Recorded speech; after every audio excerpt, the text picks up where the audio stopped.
প্রিয় বন্ধুরা, প্রীতি, সালাম এবং শুভেচ্ছা নেবেন। আমি অনেক আগে একবার বলেছিলাম যে ৩১শে মার্চের মধ্যে ডক্টর ইউনূসের পতন নিশ্চিত। তো আজকে আমি যখন কথা বলছি তখন এটা জুলাই মাস, ৩১শে মার্চ পেরিয়ে গেছে, কিন্তু ডক্টর ইউনূস এখনো ক্ষমতায় আছেন, তিনি চলে যান। সেদিন কেন যাননি এটি নিয়ে আমি এতদিন আসলে কথা বলিনি। আজ একটু ইশারায় বলবো, ইঙ্গিত দেব যে একটা লোকের বেইমানির কারণে সেদিন ডক্টর ইউনূসের পতন হয়নি। সবকিছু সেট ছিল, রেডি ছিল, কিন্তু একটা মানুষ শেষ মুহূর্তে চোখ উল্টিয়ে ফেলেছে। এই মানুষটির আমি নাম বলবো না, কিন্তু আপনারা আহ, আমার বাকি কথা শুনে আমি নিশ্চিত আপনারা বুঝতে পারবেন। এই লোকটা যখন আপনার সাথে কথা বলবে মনে হবে যে তিনি আপনারই লোক, আপনার পছন্দ মতো কথা বলছে। সে যখন পেন্টাগনের সাথে কথা বলে তখন সে পেন্টাগনের লাইনে কথা বলে, যে সে যখন ভারতের সাথে কথা বলে তখন সে ভারতের লাইনে কথা বলে।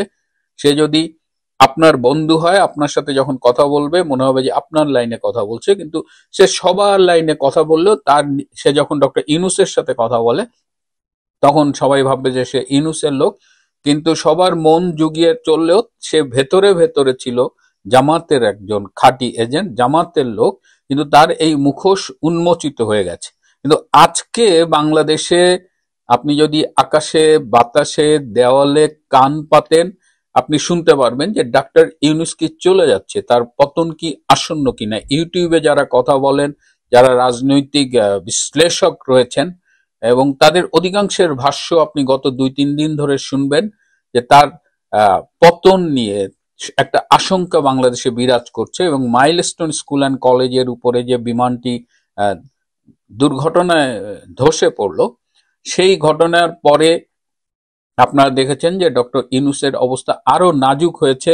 এখন একটা হাইপোথিসিস খুব শুনছি যে এই বিমান দুর্ঘটনাটা আসলে একটা পরিকল্পিত নাশকতার একটা অংশ ছিল, এবং সেই নাশকতার যেটা সমস্যা হয়েছে যে এত ক্ষয়ক্ষতি হবে এবং এরকম একটা কনসিকোয়েন্স হবে, এইটা যারা এই বিমান দুর্ঘটনার প্ল্যানটা করেছিলেন তারা ধারণা করতে পারেনি। গোপালগঞ্জের যে গণহত্যা হলো আপনারা দেখেছেন, সেটা থেকে দৃষ্টি সরাতে গোপালগঞ্জের ফলে আর্মি যে একটা বিতর্কিত ভূমিকায় পড়লো, সেইখানে আর্মিকে হিরো বানানোর যে একটা প্রজেক্ট নেওয়া ছিল সেই প্রজেক্টটা ফেল করেছে। এবং ফেল করেছে তো করেছে, এখন আর্মির গায়ে এমন কালিমা লেগেছে যে সেই কালিমা সহজে যাবে না। সো ন্যাচারালি আর্মি কিন্তু খুব ক্ষুব্ধ অবস্থায় আছে। আপনারা জানেন যে আর্মির প্রমোশন বোর্ডের মিটিং চলতেছে, এই পুরা সোমবার থেকে শুরু হয়ে পুরা সপ্তাহটাই মিটিং চললো। এবং গত রবিবার ডক্টর ইউনূস এই প্রমোশন বোর্ডের উদ্বোধন করেছিলেন, এবং তিনি উদ্বোধন করতে গিয়ে তার ভাষণে বলেছিলেন সৎ, যোগ্য এবং দক্ষ আর্মি কর্মকর্তাদের প্রমোশনের জন্য বিবেচনা করতে।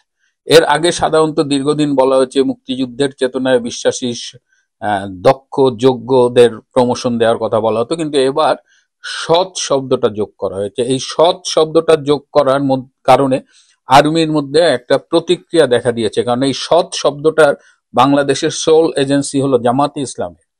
সমস্যা হলো যে সাধারণত বোর্ডে যাদের প্রমোশনের জন্য নাম যায় তাদের হয়তো 1/3 প্রমোটেড হয়, 2/3 প্রমোটেড হয় না। তাও মানে কি, যে 2/3 প্রমোশন হলো না তারা কি অসৎ? সো এখন যারা প্রমোটেড হবে না, বোর্ডে নাম যাবে, তাদের এই একটা সামাজিক বিড়ম্বনার মধ্যে কিংবা উইদিন দ্য প্রফেশন একটা বিড়ম্বনার মুখোমুখি হতে হবে যে ওই বেটা অসৎ, ওর প্রমোশন হয়নি। তো এটা নিয়ে কিন্তু আর্মির মধ্যে একটা ব্যাপক ক্ষোভ দেখা গেছে। এবং আমি অনেকের সাথে কথা বলেছি, এটা কিন্তু আমার আবিষ্কার নয়, এটা আমি তাদের কাছ থেকেই পেয়েছি, যে সেনাবাহিনীকে জামাতিকরণ করার জন্য যে যতগুলো ছোট ছোট উদ্যোগ নেওয়া হচ্ছে, যেগুলোর লং টার্ম ইফেক্ট খুব খারাপ। আমরা প্রমোশন বোর্ডের তালিকার জন্য অপেক্ষা করছি যে কারা প্রমোটেড হলো, তারপরে হয়তো কিছু কমেন্ট করব। কিন্তু যেটা বলছিলাম যে ডক্টর ইউনূস এই যে নিজেও খুব আতঙ্কিত হয়ে গেছে, এবং এই আতঙ্কিত হওয়ার লক্ষণ হলো যে তিনি প্রথমে 4টি রাজনৈতিক দল ডেকেছিলেন, পরে আরো কয়েকটি রাজনৈতিক দল ডেকেছেন, এবং সবার কাছে কিন্তু এই মাইলস্টোনের দুর্ঘটনা নিয়ে কথা না, সবার কাছে তিনি একটাই অ্যাপিল করেছেন যে এই পরিস্থিতিতে আমার যদি পতন হয় তাহলে আপনাদেরও রক্ষা থাকবে না, স্বৈরাচার ফিরে আসবে, হাসিনা ফিরে আসবে। সুতরাং আমাদের ঐক্যবদ্ধভাবে হাসিনা ফেরাটা ঠেকাতে হবে। মানে নিজেরা যে দোষ করছে, নিজেরা যে দেশের 12টা বাজাচ্ছে, সেটা নিয়ে তাদের কোনো টেনশন নাই। তার একটাই টেনশন, এবং দেখলাম যে এই বটিকা তিনি সবাইকে গেলাচ্ছেন, এবং সবাই তখন হ্যাঁ তাই তো, হাসিনা ঠেকাও, ফ্যাসিস্ট ঠেকাও। নিজেরা দেশটারে যে কোথায় নিয়ে যাচ্ছে, সাধারণ মানুষ যে কোথায় এই মুহূর্তে ইউনূস সরকার সম্পর্কে কি ধারণা রাখছে, কি ভাবছে, সেটা নিয়ে কিন্তু তাদের মাথা ব্যথা নেই। তাদের এখন একটা ভয় ঢুকে গেছে ভিতরে যে হাসিনা আসলে তাদের কি হবে। এবং এই যেসব দল ইউনূসের ডাকে সাড়া দিয়ে দেখা করেছে, তাদের অনেকে আবার বাইরে এসে বলেছে যে যখন আপনি বিপদে পড়েন তখন আমাদের ডাকেন, আমাদের কাছে উদ্ধার চান, কিন্তু আবার আপনি প্রোটেকশন দেওয়ার ব্যাপারে আপনি এনসিপি নামক একটা দলের প্রোটেকশন দিয়ে বেড়ান। সুতরাং দলগুলো যে খুব হ্যাপি তা না, কিন্তু এই জামাতে ইসলামী যারা কাঠি নাড়াচ্ছে পেছন থেকে, এনসিপি, এই দুইটা দল হলো ইউনূসের ডান হাত বাম হাত। আর বিএনপি বৃহত্তর রাজনৈতিক গেমে অ্যান্টি আওয়ামী লীগের জায়গা থেকে, এবং ক্ষমতায় না থাকলেও তারা ছেঁচড়ামি, লুটপাট, দান্দাবাজি, চাঁদাবাজি, খুন খারাপি সবই তারা করছে। তাদের লন্ডনে বসে নেতা ঠিকই বড় অঙ্কের চাঁদাবাজি করছে। সুতরাং তারাও বলা যায় যে এক ধরনের ক্ষমতা উপভোগ করছে। সুতরাং এই অবস্থায় তারাও দেখলাম যে ডক্টর ইউনূসের সাথে এই ডাকলেই ছুটে যাচ্ছে। এত বড় একটা দল বিএনপি, তার যে একটা নিজস্ব রাজনৈতিক স্ট্যান্ড, সেটা আমরা দেখতে পাচ্ছি না। পুরো দেউলিয়া একটা অবস্থানে তারা আছে।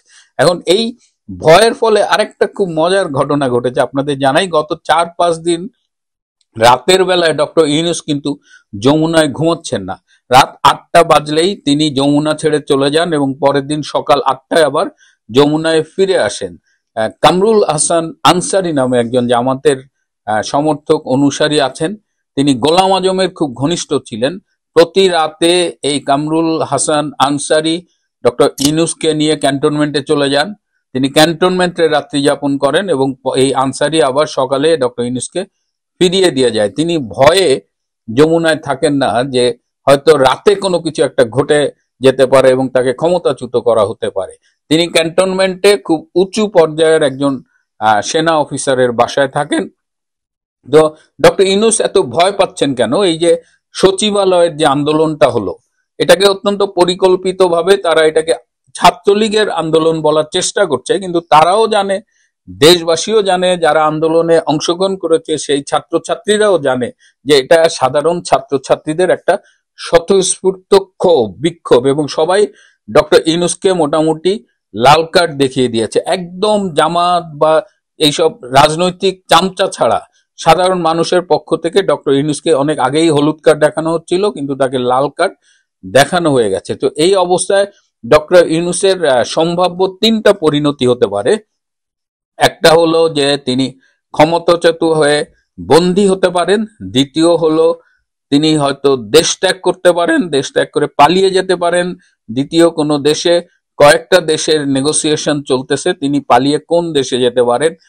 ফ্রান্স তার একটা পছন্দের দেশ যেখানে তিনি পালিয়ে যেতে চান। এছাড়া আমি অনেক আগে বলেছিলাম যে ইস্ট তিমুরের মতো কিছু দেশ আছে, যদি বড় দেশগুলো তাকে জায়গা না দেয় তাহলে হয়তো ইস্ট তিমুরের মতো দেশে তিনি পালিয়ে যাবেন। কিন্তু তার এই পালানোর দেশের মধ্যে আবার পাকিস্তান নেই, এটা আমাকে একটু অবাক করেছে।